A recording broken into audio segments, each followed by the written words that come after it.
Hello everyone and welcome to Fiction Friday. Today we have episode 8 of Children of Darkness. I hope you enjoy it. Ayeka, I believe you were about to explain why everyone seems so angry with us, Marcus said. The three of them sat around the small table in the ship's galley. After hearing Vlad's message, they retreated there to discuss their options. My last assignment was to infiltrate Omnicorp. Earthforce received an anonymous tip saying they were involved in illegal research. Our first undercover agent got caught sending an unauthorized message, and they fired him. The head of Mars branch chose me to replace him since I had a degree in xenobiology. How much experience did you have? Solomon asked. It was my first assignment in the field. Before that, I'd worked for 2 years in the research lab. Your first field assignment was an undercover job? Were they out of their minds? Marcus asked. No, they were desperate. I was the only agent on Mars with the training to go undercover as a scientist. My boss in the lab was 83. I guess they figured spying on a bunch of scientists wouldn't be too dangerous. Yeah, good call on that one, Marcus said. So what happened? It started out smoothly enough. I spent a couple months studying plants for potential medicinal value. I worked hard and impressed my supervisors, one of whom was Miles O'Hare. He invited me to join his team. Miles O'Hare? Why do I know that name? Marcus asked. He found the cure to the Great Plague that infected Europa Colony a few years back, Solomon said. That's right. Ayeka took a sip of water. He won a humanitarian award for it. Why's a guy like that working for Omni? Solomon asked. Marcus grinned. Probably found being a humanitarian didn't pay very well. You got that right, Ayeka said. Omni offered him 10% of any new pharmaceuticals found on the planet. Holy shit! If they had any success, he could have become a billionaire. Marcus couldn't even imagine that much money. Yes, but they didn't have any success. We ran tests for months on every weed, flower, and leaf the scouts brought in. They weren't worth the time we spent analyzing them. Dr. O'Hare got desperate. He had the workers start trapping the local wildlife. They captured a few specimens, reptile for the most part. One day, they caught something bigger, humanoid, extremely light-sensitive. Whenever anyone approached its cage, it bowed its head and rubbed a small stone inscribed with crude pictographs. It was praying, Solomon said. That's right. We knew then it was sentient. Things got more complicated when we sequenced its DNA. The creature was only 3 chromosomes from being an exact match for the Vensar. When he saw the results, Dr. O'Hare made up his mind. He's trying to find a cure for the Vensar disease, Marcus said. He couldn't believe it. Many believed the Vensar achieved sentience over 1 million years ago, making them the oldest race in the galaxy. Hundreds of years ago, they contracted a disease that killed them between the ages of 25 and 30. They promised access to their advanced technology to anyone that found a cure. That's right. He ordered more of the natives captured and began infecting them with the disease. They died after a few weeks in captivity, so he could only try 1 or 2 potential cures before moving on to a new native. It was horrible what he did to those poor creatures. I contacted my superiors and they told me to continue to gather evidence. A week later, a security team burst into my tent and stunned me. I woke up naked as they sealed me into the cryo chamber. The next thing I remember was you two waking me. Sounds like your boss sold you out, Marcus said. How much do you want to bet Earthforce made a deal with Omni to get a piece of the Vensar reward? Their technology would make Earthforce a great power in the galaxy. But the Vensar don't believe in exploiting less advanced species, Solomon said. They'd never reward Omni. Only if they found out, Marcus said. Once Omni found the cure, they could nuke the planet and present their findings however they chose. How close do you think the Vensar'd look if someone found a cure? Anyway, Ayeka said, I don't know who I can trust at Earthforce. I think my next move will be a visit to the Galactic Council. They'll at least give my evidence a fair look. Sounds good to me, Marcus said. As soon as we finish Vlad's errand, we can head to the council. Vlad's errand? Ayeka's voice rose. Didn't you hear what I said? They're experimenting on innocent creatures. Every day we waste, they're suffering. Marcus took a breath and counted backward from 10. According to a book he read, this would calm you down before you spoke. The old man saved our lives. I promised him I'd see this done, and I intend to. If you'd prefer to walk to the council, the airlock is in the back. You think keeping your promise to a gangster is more important than my mission? I think, Marcus said, that it's been 5 years since the experiment started and 5 more days won't make much difference. I also think that just because Vlad and I are close, it won't stop him from having me killed if I don't get this job done. Without another word, Marcus got up and left the galley. Solomon didn't speak for a minute after Marcus left. Ayeka seethed without comment. He decided not to point out they didn't have enough fuel to get to New Vegas, much less the council. Ayeka turned to him. What's wrong with him? Doesn't he know how important this is? Yeah, he knows. You must admit that after 5 years, a few more days really doesn't matter. She got up, paced around the small room a couple times, and then sat back down. It doesn't feel like 5 years to me. It feels like a week ago. I'm completely dependent on someone else to get where I need to go, and I hate it. I understand. But will antagonizing Marcus help you get where you need to go any faster? I've been flying with him 3 years now, and he's always done the right thing. He bitched, complained, and dug his heels in, but he did it. But he's got a stubborn streak, and if you push him too hard, he'll stun you and put you back in the cryo chamber. She stared at him, seeming at a loss for words. Solomon grinned. Okay, he probably wouldn't stun you, but he might leave you at the first space station we come to. If you're patient, he'll get you where you need to go. Why do you have so much faith in him? She asked. Solomon closed his eyes and sighed. He didn't like to remember, but she might understand if he told her. He saved my life, same as you. 3 years ago on New Vegas, I was running from some nasty people I had robbed. Marcus was arguing with a corporate rep and the defenses on the ship were down. I snuck aboard a few minutes ahead of the people chasing me. How much did you steal? 70 million credits.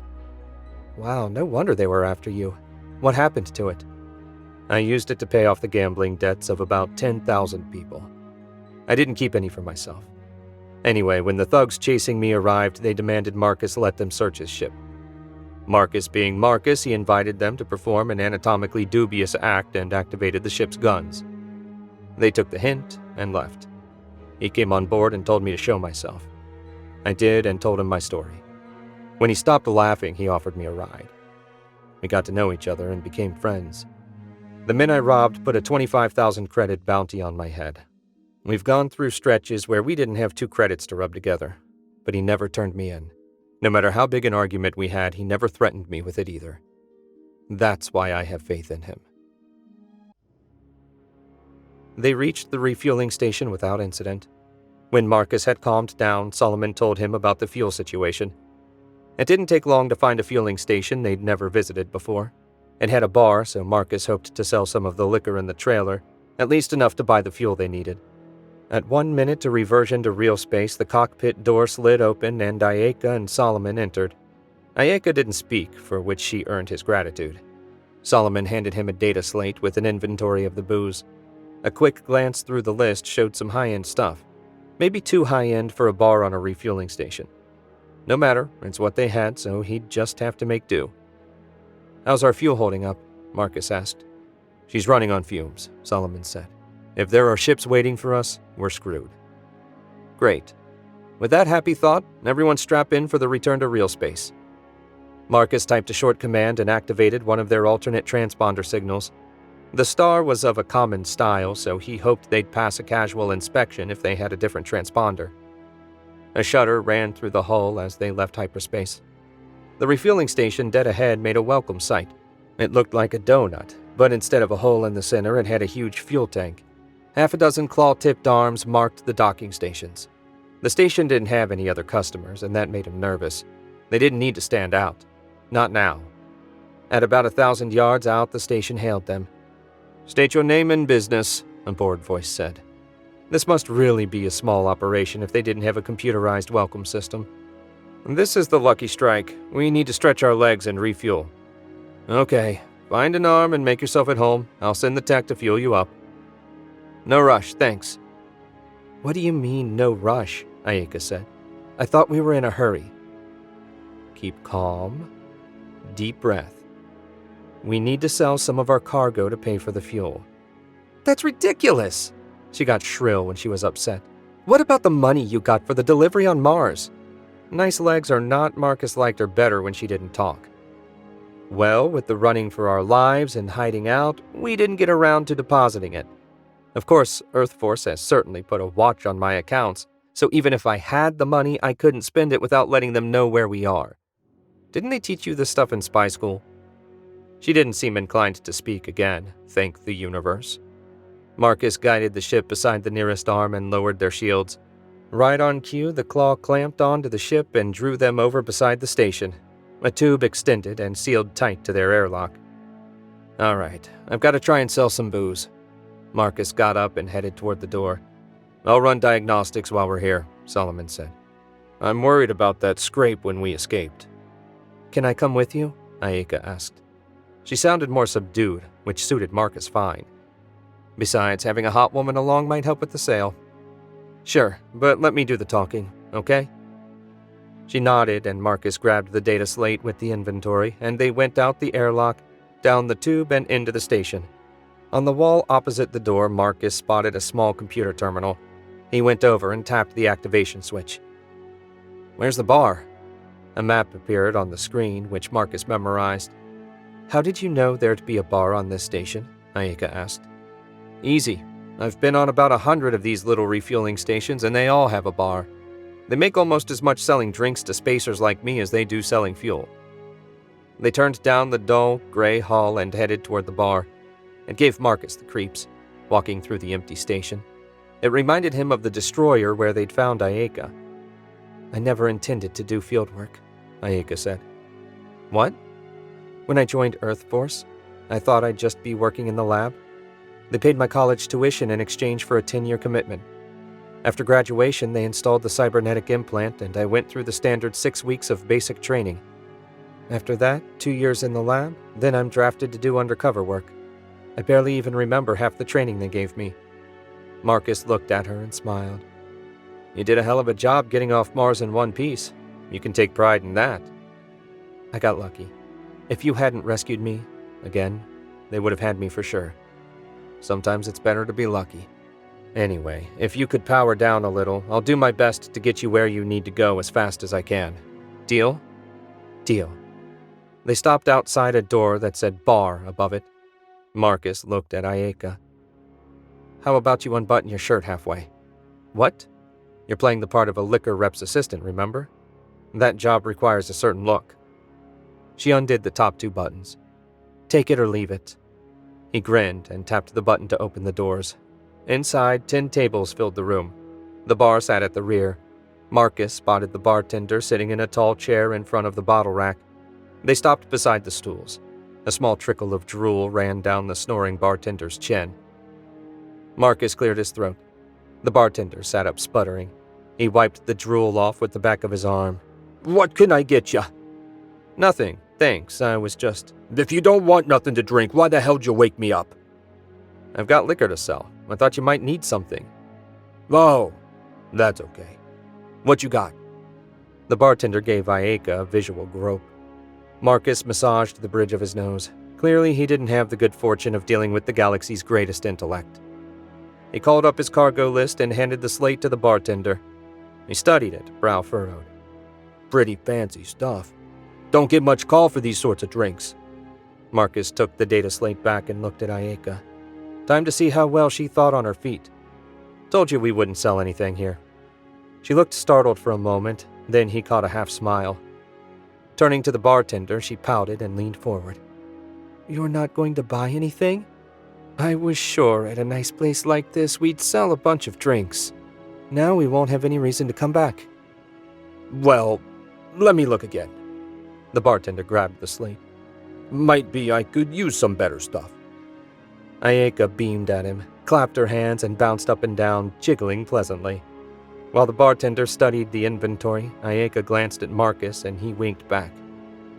"Did you hear about the excitement on Mars yesterday?" the bartender asked. Ayeka gasped and Marcus stepped in. "No, what happened?" "Some smugglers vaped a bunch of EarthForce's boys, then blasted out of the spaceport. I hear they're pretty worked up." Ayeka gnawed her lip, but the bartender seemed oblivious. "Did you hear where they were headed?" Marcus asked. "I'd hate to run into that bunch." Afraid not, but they put up a galaxy-wide alert. Well, I'd sure hate to have all those guns looking for me. Me too, Marcus said. So what'll it be? Guess I'll take 2 cases of the fancy whiskey and 1 of the fungus squeezings. Marcus forced a smile. Those fungus squeezings could peel the paint off a starship. Excellent choices. That'll be 2,000 credits. The bartender dug a steel box out from under the bar and fished out the coins. I'll send a crawler for the booze. All right, we're docked at Arm 5. The bartender nodded and they left him to return to his nap. They hadn't gone far when Marcus said, "Well, I guess they didn't forget about us." "You didn't tell me you killed them." Ayeka stopped in the middle of the hall. Marcus turned to face her. "What? The Earth Force agents back on Mars? You didn't tell me you killed them." Marcus didn't know what she was getting at, but she seemed serious. "I blasted their skiffs with the ship's cannons. What did you think happened?" "I know." She ran her fingers through her hair. "It's just, I worked with those people. I can't just flip a switch and think of them as my enemies." "Well, you'd better work on it because they don't seem to have the same problem." Marcus started back down the hall. They walked a couple 100 yards when the comm on his gauntlet beeped. "What is it, Solomon?" "The tech just arrived to fuel up the ship. What should I tell her?" "Tell her to put in 2,000 credits worth. I'll be there in a minute." "You got it. Out." The tech had just finished refueling when Marcus and Ayeka got back. She was a cute little thing, 19 or so, with short blonde hair and a grease-smudged face. When she spotted them, she smiled, revealing a crooked set of teeth. "All done, sir." "Great." Marcus gave her the coins he got from the bartender. She gaped at the pile of money, then hurried off to deposit it. She'd probably never seen that many hard credits in her life. He remembered the first time he saw that many credits. Vlad had handed them to a Dome Patrol officer. Solomon met them at the airlock. "Diagnostics look good. We're at 90% efficiency." "Good," Marcus said. "We couldn't have bought parts anyway. How about fuel?" "Little over half full, plenty to get to New Vegas," he said with a decided lack of enthusiasm. Marcus nodded. They were in decent shape, considering. "Ayeka, please keep an eye out for the bartender's crawler. We'll go get the crates." "No problem." When they got back to the cargo hold, Solomon asked, "What did you want to tell me?" Marcus sat down on the back of the trailer. "They've got a galaxy-wide alert out for us. Even if we make it to New Vegas, I don't know how we'll get to the Council space station. There's bound to be several Earth Force ships there. We got a 3-day jump to New Vegas, a day on the planet, then another 5 days to the Council. Anything could happen between now and then. Let's just take one thing at a time." "Yeah, you're right. No sense worrying about the dragon at the top of the mountain when the ogre guarding the pass might kill you." "If you say so." "About New Vegas. Relax. You just stay on the ship. Keep the weapons on. Anybody tries to bust in, fry them. It'll be fine." Thanks for listening to this week's episode of Fiction Friday. If you liked what you heard, you can find more of my fiction on my website, jamesewisher.com. Please consider liking, subscribing, and sharing with anyone else you think might enjoy the show. Until next week, goodbye.